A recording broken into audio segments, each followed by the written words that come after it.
معزز سامعین، قاتل بدرو کی ایک اور نئی قسط کے ساتھ میں حاضر ہوں۔ امید ہے کہ آپ کو یہ کہانی پسند آ رہی ہوگی، تو آئیے چلتے ہیں کہانی کے اگلے حصے کی طرف۔ ٹھیک ہے، ابھی تو ہمارے موکل کی حاضری کا وقت ہوا چاہتا ہے، بعد میں آ جاؤں گا۔ اگر آپ برا نہ مانیں تو ابھی تشریف لائیں، کیونکہ مجھے آئی صاحب کے دفتر جانا ہے، پھر پتہ نہیں کتنے دن تک اس گاؤں میں آ سکوں۔ اپنے موکل سے کہیں وہیں آ جائے۔ تھوڑی ہی دیر کے بعد پیر صاحب تھانے میں میرے سامنے بیٹھے تھے اور عبداللہ میری ہدایت کے مطابق سپاہیوں کے ہمراہ استانے کی تلاشی لینے جا چکا تھا۔ میں نے اپنے سروس کے دوران یہ سیکھا ہے کہ کبھی بھی عقیدے سے جنگ نہیں لڑی جا سکتی۔ گاؤں کے لوگ پیر صاحب سے اس حد تک عقیدت رکھتے تھے کہ براہ راست تفتیش یا تلاشی سے عوامی غصہ سامنے آنے کا خطرہ تھا۔ پیر صاحب چوکی کو بدرو سے محفوظ بنانے کے لیے وظیفہ پڑھ رہے تھے۔ وظیفہ پورا ہونے سے پہلے عبداللہ تلاشی لے کر آ چکا تھا۔ ہاتھ کے اشارے سے اس نے بتایا کہ کچھ ثبوت ملے ہیں۔ ایک بات جو ہم نے ابھی تک سب سے پوشیدہ رکھی تھی، وہ میں اب اپنے قارئین کی نظر کر دوں کہ جب پچھلی رات میں قبرستان دیکھنے گیا تو گیلی زمین پر لوگوں کے پاؤں کے نشان دیکھتے ہوئے میں نے کھوجی بلانے کا فیصلہ کیا تھا۔ کھوجی اپنا کام اتنے اچھے طریقے سے کرنا جانتے ہیں کہ زمین کو دیکھ کر قاتل کا پتہ بتا دیتے ہیں۔ اسی رات کھوجی نے قتل کی جگہ اور پورا گاؤں دیکھ لیا تھا۔ تھوڑی دیر گزری تھی کہ وظیفہ پورا ہو چکا تھا۔ میں نے کچھ سپاہیوں کے بھیجا کہ پیر صاحب کو عزت و احترام سے استانے پر چھوڑ آئیں۔ عبداللہ اور کھوجی بابا میرے سامنے بیٹھے تھے۔ کھوجی بابا نے بتایا کہ قتل کی جگہ پر بہت سے لوگوں کے پاؤں کے نشان تھے، کیونکہ قتل کی خبر پھیلتے ہی بہت سے لوگ اکٹھے ہو جاتے ہیں، اس لیے اتنے زیادہ نشانات میں سے قاتل کے پاؤں کا نشان کون سا ہے یہ بتانا مشکل ہوگا۔ لیکن ایک سراغ جو بہرحال ملا ہے وہ یہ ہے کہ قبرستان میں پتوں والی ٹہنی گھما کر پاؤں کے نشان مٹانے کی کوشش کی گئی ہے۔ جہاں تک پتوں والی ٹہنی گھمائی گئی ہے وہاں سے آگے دو لوگوں کا گھر ملتا ہے، جن میں سے ایک گاؤں کے باہر تک گیا ہے لیکن باہر پگڈنڈیوں پر گھاس کے اوپر پورا نہیں مل سکا، اور دوسرا گاؤں سے گھوم کر دوبارہ قبرستان تک گیا ہے اور وہاں سے چوکی پہ آیا ہے، لیکن عجیب بات ہے کہ پھر چوکی سے باہر نہیں گیا۔ یہ بات حیران کن تھی کہ چوکی سے واپس کون نہیں گیا، لیکن میں سمجھ چکا تھا۔ دوسری طرف عبداللہ نے بتایا کہ پیر صاحب کے آستانے کے جانوروں کے باڑے میں سے بھوسے والے کمرے سے پورے گاؤں کا ایک نقشہ ملا ہے، جس پر قبرستان کے اندر ایک جگہ پر کراس کا نشان لگا ہے، اور دوسری چیز یہ کہ وہاں ایک جوتوں کے جوڑے کے نیچے کالی مٹی لگی ہوئی تھی، بالکل ویسی جیسی قبرستان کے اندر ہے، جبکہ اس کے علاوہ اور کوئی سراغ نہیں ملا۔ جوتوں پہ مٹی لگی ہونا کوئی بڑی بات نہیں تھی، لیکن گاؤں کا نقشہ ملنا کافی بڑی بات تھی۔ میں اپنے کچھ سپاہیوں کو سول کپڑوں میں پیر صاحب کے آستانے کے آس پاس رہنے اور ان پر نظر رکھنے کی ہدایت پہلے ہی کر چکا تھا۔ اب باری تھی تھانے میں موجود لوگوں کی تفتیش کی، کیونکہ سب سے پہلے اس دشمن کی تلاش کرنی چاہیے جو آپ کے دوست کے روپ میں دشمنی کرے۔ میں نے حکم دیا کہ سب سپاہیوں کو الگ الگ کمروں میں بٹھا دو۔ چوکی میں پچھلے کچھ دن سے صرف 4 سپاہی موجود تھے۔ ظاہر ہے انہی میں سے کوئی قاتل کا دست راست تھا یا شاید خود ہی قاتل تھا۔ انہی 4 سپاہیوں نے قبرستان کے باہر پہرا دیا تھا، لیکن میرے آنے کے بعد ضلع کے صدر تھانے کے سپاہی بھی پہرا دے رہے تھے اور پیر صاحب کے استانے پر نظر بھی رکھے ہوئے تھے۔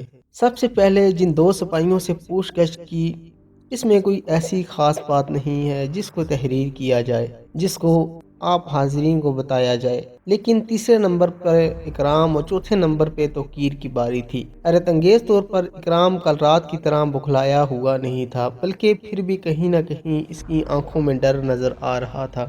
میں نے آنکھوں میں آنکھیں ڈال کر کہا، اکرام کیا ضرورت تھی تمہیں اتنے سارے قتل کرنے کی؟ کتنے پیسے وصول کیے ہیں؟ میں نے ایک عرصے سے یہ طریقہ تفتیش اپنایا ہوا ہے کہ اگر آپ کسی سے سچ اگلوانا چاہیں تو اس پر الزام لگا دیں اور پھر آرام سے بیٹھ کر اس کے چہرے کے تاثرات تبدیل ہوتے دیکھیں۔ ایک بے گناہ اور گناہگار کے تاثرات میں کیا فرق ہوتا ہے میں اچھی طرح سے جانتا ہوں۔ وہ ایسے تڑپا جیسے مچھلی پانی سے باہر آ جائے۔ صاحب، میں کیوں کسی کا قتل کروں گا؟ یہی تو میں پوچھ رہا ہوں۔ گاؤں کے 5 لوگوں سے تمہاری کیا دشمنی تھی؟ میری کسی سے کوئی دشمنی نہیں ہے، آپ بلا وجہ مجھ پر الزام لگا رہے ہیں۔ تم آخری قتل کی رات پہرے پر تھے، پھر بھی قتل ہو گیا، اس کا مطلب تو یہی ہے کہ تم قاتل ہو۔ میں اس رات پہرے پر نہیں تھا، تو پھر تم کہاں تھے؟ میں اپنے ابا کے گھر پر تھا۔ لیکن توقیر نے تو سب بتا دیا ہے۔ اس کے چہرے پہ کئی رنگ آ کر گزر گئے۔ یہ کیسے ہو سکتا ہے؟ وہ تو خود… میں نے آگے بڑھ کر اس کا گریبان پکڑ کر ایک جھٹکا دیا۔ بولو۔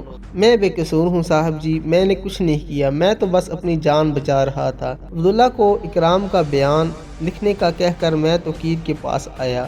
اگلی باری توقیر کی تھی۔ میں نے جاتے ہی اسے بالوں سے پکڑا اور زوردار تھپڑ مارا۔ شرم نہیں آئی تمہیں معصوم لوگوں کا خون بہاتے ہوئے؟ بولو بولو، کیسے مارا ہے ان سب کو؟ اس کی آنکھیں سرخ ہو رہی تھیں۔ میں نے کچھ نہیں کیا۔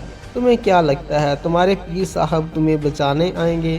وہ خود تمہارے خلاف بیان دے کر جا چکے ہیں۔ وہ حیران ہو کر مجھے دیکھے جا رہا تھا۔ اگرچہ پیر صاحب نے کوئی بیان نہیں دیا تھا، لیکن توقیر سے سچ اگلوانے کے لیے میں نے جھوٹ بولا۔ میں بھی جانتا تھا کہ ایسے لوگ غربت سے تنگ آ کر یا اپنی جان جانے کے ڈر سے مجرموں کے ساتھی بن جاتے ہیں۔ ان سے سچ بلوانا ہو تو انہیں یقین دلا دیں کہ ان کی پشت پناہی کرنے والے اب ان کی جان نہیں بچائیں گے۔ وہ ابھی تک خاموش تھا۔ دیکھو توقیر، تم شاید نہیں جانتے، لیکن میرا تعلق اسپیشل انویسٹیگیشن برانچ سے ہے۔ میں جس کو جتنے دن چاہوں غائب کر دوں۔ کوئی وزیر یا مشیر بھی یہ حق نہیں رکھتا کہ مجھ سے سوال کرے۔ جن لوگوں کے لیے تم نے جرم کیا وہ تمہیں پھنسا کے بڑی آسانی سے نکل جائیں گے۔ تمہیں کوئی نہیں پوچھے گا۔ میں نے کسی کو نہیں مارا، لیکن میں جانتا ہوں کہ قاتل کون ہے۔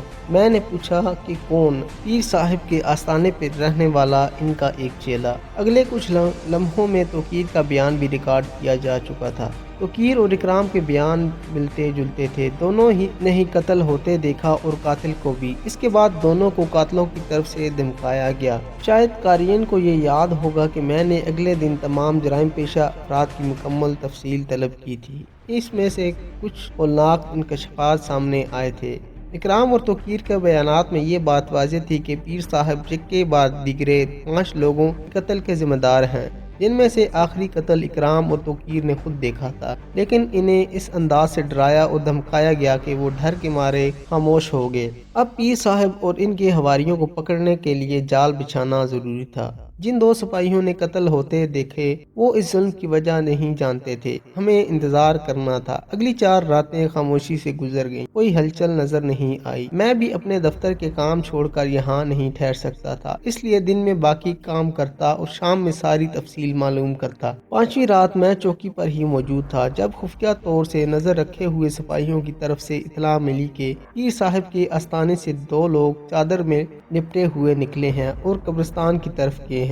ہمارے لیے کسی اور کے قتل ہونے سے پہلے وہاں پہنچنا ضروری تھا۔ اگرچہ وہاں سپاہی پہرے پر موجود تھے، لیکن میں نے انہیں چھپ کر پہرا دینے کا حکم دے رکھا تھا۔ گاؤں میں یہ بات مشہور تھی کہ پولیس والے روح کے ہاتھوں قتل ہو جانے کے ڈر سے ڈیوٹی نہیں کرتے، اور یہ خبر پھیل جانا ہمارے لیے اچھا ثابت ہو سکتا تھا۔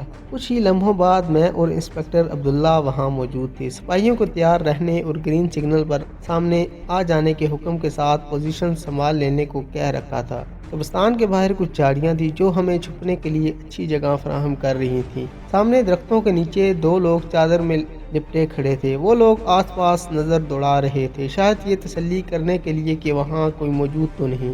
تھوڑی ہی دیر کے بعد ایک شخص دور سے آتا ہوا نظر آیا۔ میں جانتا تھا کہ یہی ان کا اگلا شکار ہے۔ حیرت انگیز طور پر وہ تینوں قبرستان کی طرف جا رہے تھے۔ میں اور عبداللہ بھی ہاتھوں میں پستول اٹھائے جھاڑیوں کے پیچھے پیچھے چھپتے چھپتے قبرستان تک پہنچے اور باہر کی طرف دیوار سے لگ کر جھانکنے کی کوشش کی۔